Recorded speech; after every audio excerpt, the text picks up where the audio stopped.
जम्मू कश्मीर में आज काउंटिंग हो रही है, लेकिन इसी के साथ आपको ये भी मैं बता दूं कि यहाँ पर जो रुझान है वो भी आना शुरू हो गए हैं और नेशनल कॉन्फ्रेंस जो है अभी लीड कर रही है। जिस तरह से आपने एग्जिट पोल भी देखा, वहां पर जो नेशनल कॉन्फ्रेंस और कांग्रेस का अलायंस था वो लीड कर रहा था, तो अभी नेशनल कॉन्फ्रेंस जो है वो लीड कर रही है। वहीं उमर अब्दुल्ला की बात करें, वो दोनों सीटों से आगे चल रहे हैं। अगर मैं जम्मू की बाहू सीट की बात करूं तो वहां से टीएस टोनी जो है वो लीड कर रहे हैं। अभी तक का एक बड़ा अपडेट है, जिस तरह से आपने देखा कि उनके एक स्ट्रॉन्ग कॉम्पिटिटर की अगर मैं बात करूं वो विक्रम रंधावा है उस सीट से, लेकिन टीएस टोनी जो है बताया जा रहा है कि अभी 1 घंटे का जिस तरह से अभी गैप हो गया है, तो उसमें 1 घंटे के आगे अगर मैं 400 कुछ वोट्स की बात करूं तो टीएस टोनी जो है वो आगे चल रहे हैं। उसी के साथ अगर वादी कश्मीर की तरफ चले तो वादी कश्मीर हो चाहे जम्मू हो, ओवरऑल जो है नेशनल कॉन्फ्रेंस आगे चल रही है। और आपने देखा उमर अब्दुल्ला और डॉक्टर फारूक अब्दुल्ला बहुत ज्यादा कॉन्फिडेंट नजर आ रहे हैं कि सरकार उनकी होगी और सरकार बनाने में जो है वो पीडीपी किंग मेकर होगी। और पीडीपी ने भी कल से जो है कह दिया है कि वो नेशनल कॉन्फ्रेंस और कांग्रेस के साथ जो है वो जाना पसंद करेगी, क्योंकि सेक्युलर गवर्नमेंट फॉर्म करने का सपना जो है वो हर किसी का रहता है। फिलहाल देर रात इल्तिजा मुफ्ती जो है वो एक ट्वीट करती हैं, जिस ट्वीट के बाद आपने देखा कि तमाम कश्मीरी नेताओं का कहना था कि हम सुप्रीम कोर्ट का रुख करेंगे, क्योंकि रीऑर्गेनाइजेशन एक्ट की जहां तक बात की जा रही है, उस रीऑर्गेनाइजेशन एक्ट की बात करें उसमें आपने देखा कि 5 सीटें, हालांकि 2 सीटें तो वहां पर बढ़ाई जा सकती थी, लेकिन अब कुल मिलाकर जो है वो 5 सीटें होंगी, यानी 5 एमएलएस को जो है वो नॉमिनेट करेंगे यहां पर लेफ्टिनेंट गवर्नर मनोज सिन्हा। तो कहीं ना कहीं रीऑर्गेनाइजेशन एक्ट में भी एक बड़ा बदलाव देखने को मिला है, जो तमाम अगर हम बात करते हैं इस राजनीति में बड़ा फेरबदल जो है कर सकता है। लेकिन जिस तरह से नेशनल कॉन्फ्रेंस की बात करें, आपने देखा कि उमर अब्दुल्ला जो है वो 2 सीटों पर चुनाव लड़ रहे थे, इस समय वो 2 सीटों पर जो है वो आगे नजर आ रहे हैं। अगर सरजान बरकती की बात करें तो वो भी जो है वो आगे नजर आ रहे हैं। इसी के साथ आपने देखा कि जो उनकी बेटी है उन्होंने काफी ज्यादा जो है वो मेहनत की और काफी ज्यादा जिस तरह से स्ट्रगल रहा अपने बाप को जो है वो आगे लाने में, तो वो स्ट्रगल कहीं ना कहीं आपको जो है वो कामयाब होता हुआ दिख रहा है। और काफी ज्यादा वादी कश्मीर की बात करें तो यहाँ पर सुरगा बरकाती है, उनको सपोर्ट भी मिला था। लेकिन अभी जिस तरह से अगर हम बात करें, यहाँ पर भारतीय जनता पार्टी बहुत ज्यादा कॉन्फिडेंट है कि अगर भारतीय जनता पार्टी को सरकार बनानी है, उन्हें किसी के साथ जाना है, तो वो इंडिपेंडेंट के साथ जो है वो जाना पसंद करेंगे। तो इंडिपेंडेंट अगर लोग उनके साथ आ जाते हैं तब भी ऐसा हो जाता है कि भारतीय जनता पार्टी की जो है वो सरकार हो सकती है। लेकिन इसके साथ साथ अगर हम बात करें यहाँ पर भारतीय जनता पार्टी की 5 सीटें और 5 एमएलए जो है लेफ्टिनेंट गवर्नर मनोज सिन्हा इसे जो है वो नॉमिनेट करेंगे, जिसमें 2 सीटें जो है वो महिलाओं की रहेंगी और 3 जो है वहां पर मेल मेंबर्स रहेंगे। इसी के साथ अगर रुझानों की बात करें, भी देखा था आपने 8 बजे शुरू हुआ था, तकरीबन 9 बजे का जो है यहाँ पर समय हो चुका है। और 9 बजे में अगर मैं बाहू सीटों के रुझान की बात करूं, वहां पर टीएस टोनी जो है वो आगे चल रहे हैं। और अगर हरियाणा की तरफ चले जाएं, आज वहां पर भी जो है वो 90 सीटों के लिए चुनाव होने हैं। और इधर देखिए तमाम मैं आपको तस्वीरें बताने की कोशिश करती हूँ। तो जीए मीर की बात करें तो पहले ही बताया जा रहा था कि दोरू से जो है वो जीए मीर आगे होंगे। तो चलिए मैं आपको यहाँ पर ये रुझान बता दूं।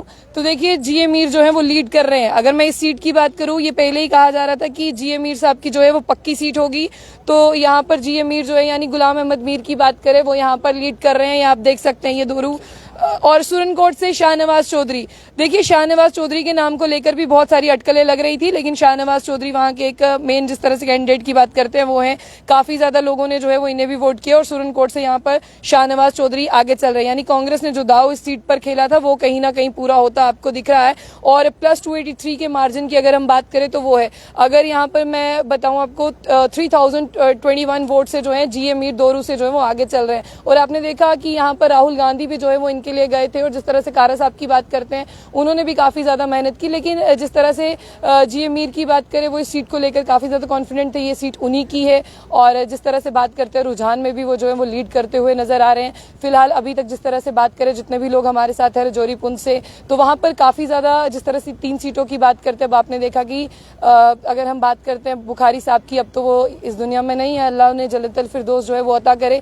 लेकिन फिलहाल बताया जा रहा था कि वो भी जो है वो इस सीट से जो है वो जीते हुए हैं। लेकिन अभी तक जिस तरह से काउंटिंग के रुझान आना शुरू हुए हैं, अभी उस सीट के लिए जो है वो कुछ कह नहीं सकते। और सुरनकोट से जो है वो शाहनवाज चौधरी आगे चल रहे हैं। और आपने देखा सुरनकोट की बात करें, वहां पर भी नेशनल कॉन्फ्रेंस और कांग्रेस का जिस तरह से अलायंस नजर आ रहा था। रमन भल्ला जी की बात करते हैं। आप जानना चाहते होंगे, आप लोगों के चहीते नेता रमन भल्ला की अगर बात करें तो 1275 वोटों से रमन भल्ला जो है वो आगे चल रहे हैं। इंडियन नेशनल कांग्रेस की माइनस है, मार्जिन से है। और वोट देखिए जिस तरह से बात करने की कोशिश करते हैं, यहाँ पर रमन भल्ला है, ऊपर देखिए शाहनवाज चौधरी हैं। यानी कांग्रेसियों को लेकर यहाँ पर बहुत सारी बातें की जा रही थी। तो एक बार कांग्रेसियों का ट्रेंड यहाँ पर जो है वो आपके सामने देखिए। जिस तरह से जीए मीर आगे चल रहे हैं, वहां पर आ जाए आप। नीरज कुंदन है, जिनके लिए प्रियंका गांधी वाड्रा की बात करते हैं, वो वहां पर आई थी। उन्होंने कहा कि काफी ज्यादा जिस तरह से बात करते हैं, अच्छे नेता हैं, आप लोगों को इन्हें वोट करना चाहिए।